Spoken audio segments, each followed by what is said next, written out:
আসসালামু আলাইকুম রহমতুল্লাহ বারকাত।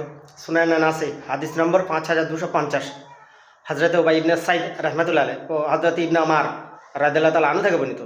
তেনারা বর্ণনা করেন যে প্রিয় নবী রাসূল সাল্লাল্লাহু আলাইহি ওয়াসাল্লাম বলেছেন যে পরচুলা লাগায় এমন মহিলার প্রতি অভিসম্প্রাত ব্রেক লান। হাদিস সুনানে নাসি হাদিস নম্বর 5250। ব্যাখ্যা: প্রিয় নবী রাসূল সাল্লাল্লাহু আলাইহি ওয়াসাল্লাম সাহাবী বলছেন, রাসূল সাল্লাল্লাহু আলাইহি ওয়াসাল্লাম বলেছেন অভিসম্প্রাত ওই সব মহিলাদের প্রতি যারা পরচুলা লাগায়। বিবাহতে পরচুলা দিত আগে।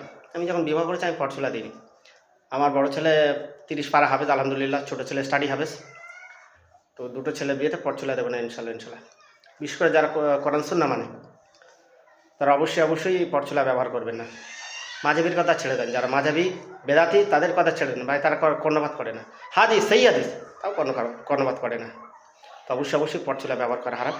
এটা রাসূল সাল্লাল্লাহু আলাইহি ওয়াসাল্লাম বলছেন, শুধু হারাম নয় বরং এখানে অভিসম্প্রাত গ্রস্ত হবে, তিনি পরচুলা ব্যবহার করবেন।